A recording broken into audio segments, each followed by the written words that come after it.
మన ప్రభువును ప్రియరక్షకుడైన యేసుక్రీస్తు నామమునకే మహిమ ఘనత ప్రభావములు కలుగును గాక. Jesus with has ministries Telugu YouTube channel వీక్షిస్తున్న మీ అందరికీ మా హృదయపూర్వకమైనటువంటి వందనాలు. ప్రియులారా, మీ ఆరోగ్యాలు జాగ్రత్తగా చూసుకోవాలని ప్రభు నామములో మనవి చేస్తున్నాము. ఎందుకంటే ప్రతి ఒక్క వ్యక్తిలో ఏదో ఒక అనారోగ్యం అనేది ఈ రోజుల్లో చూస్తూ ఉన్నాం.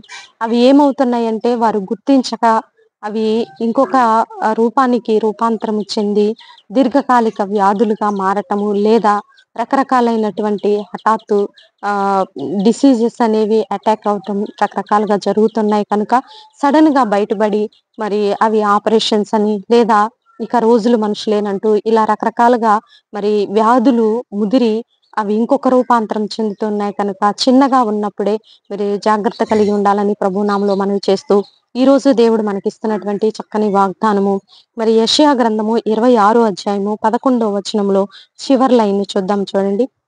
నిశ్చయముగా అగ్ని నీ శత్రువులను మింగివేయును.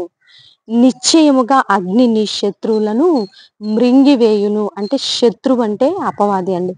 ఈ అపవాది ఏం చేస్తాడంటే రోగాల రూపంలోను, కొట్లాట్ల రూపంలోను, గిల్లి కజ్జాల రూపంలోను, కుటుంబాల్లో సంఘాలలో వాడు మనుషుల్లో ఉండేటటువంటి బలహీనతలన్నిటినీ పట్టుకొని రకరకాల ప్రయత్నాలు చేస్తూ ప్రజల్ని కలవరపెడుతూ కల్లోలము చేస్తూ ప్రజల జీవితాలతోటి ప్రాణాలతోటి చెలగాటమాడుతూ కుటుంబాల్లో రకరకాల వ్యసనాలకి మరి యూత్ బాయ్స్ ని కావచ్చు, యజమానులు కావచ్చు, బానిసలను చేసి వాళ్ళ ప్రాణాలని మృంగివేస్తున్నటువంటి అపవాది ఈ రోజు నీ కుటుంబంలో నిశ్చయముగా అగ్ని అంటే ఎవరండి?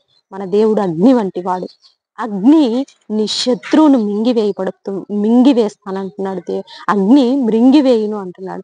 అంటే నీ కుటుంబంలో ఉన్నటువంటి మరణాంధకరమైన రోగమైన, మరణమైన, వ్యసనాలైన, ఆర్థిక సమస్యలైన, అప్పుల భారాలైన, కుటుంబంలో పోరాటాలు, తగాదలు, గొడవలు, స్థానిక సంఘాలలో పొసగని స్థితి, ఐక్యత లేని స్థితి, సంఘము నుంచి ఆత్మలు చెదిరిపోవటం, కుటుంబాలు చెదిరిపోవటం, వ్యక్తిగతంగా మానసికమైన ఒత్తిడి, భయంకరమైనటువంటి అక్రమ సంబంధాలు, వ్యసనాలు, రకరకాలైనటువంటి ప్రతి అపవాది కార్యములన్నిటినీ ఈ శత్రువుని అగ్ని మింగివేస్తుంది. ఎప్పుడు దేవునికి నువ్వు లోబడి, దేవుని మీద ఆధారపడి, దేవుని కోసమే నీవు జీవిస్తున్నట్లయితే దేవుని యొక్క కాపుదల ఎలా ఉంటుందంటే నీ శత్రువుని అగ్ని మింగివేసిద్దంట. అది ఏ అపాయమైన సడన్ యాక్సిడెంట్స్ అండి, sudden bus accidents, two wheeler accidents, రకరకాలైనటువంటి భూకంపాలు, అగ్ని పర్వతాలు పేలిపోతున్నాయండి. ఈ విధంగా అంత్య దినాల్లో భయంకరమైనటువంటి అపాయపు స్థితిలో ఉన్నటువంటి మన జీవితాల్లో దేవుని కాపుదల ఎంతైనా చాలా ఇంపార్టెంట్. ఇది ప్రభు నామంలో దేవుడు ఎంతో మరి ఆత్మ అల్లాడుతూ చెప్తున్నటువంటి మాటలు. కనుక దేవుని మీద ఆధారపడింది, దేవుని మీద ఆశ పెట్టుకొని దేవుని కోసమే జీవిస్తూ దేవునికి లోబడిన నీ జీవితంలో దేవుడు ఈరోజు చేయబోతున్నటువంటి చక్కని వాగ్దానము, అగ్ని నీ శత్రువుని మృంగి వేయబోతుంది. అది ఏదైనా సరే అండి, రోగమైన, నేను మరలా రిపీట్ అవుతుంది అనుకోవద్దు, ఏదైనా సరే అగ్ని నీ శత్రువుని మింగి వేయబోతుంది. ఇటు వాగ్దానాన్ని రిసీవ్ చేసుకోవాలని ప్రభు నామములో మనవి చేస్తూ చిన్న ప్రార్థన చేసుకుందాం. ప్రార్థన. పరిశుద్ధుడా, మహాగణుడా, ఘనమైన తండ్రి, మీరు ఇచ్చిన చక్కని వాక్కును బట్టి నీకు వందనాలయ్యా.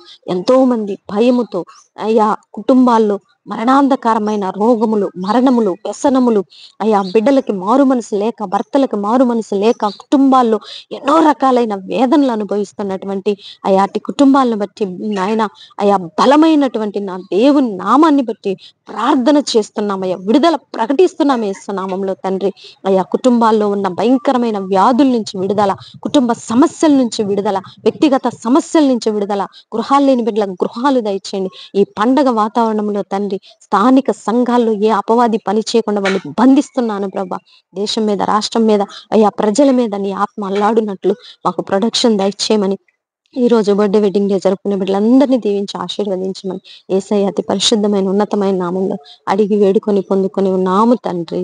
ఆమేన్, ఆమేన్. ప్రియులారా, ఈ వీడియో మీకు నచ్చినట్లయితే లైక్ చేయండి. దేవుని యొక్క మహాకృప మనందరికీ తోడుగా ఉండి నడిపించును గాక. God bless you. Praise lord.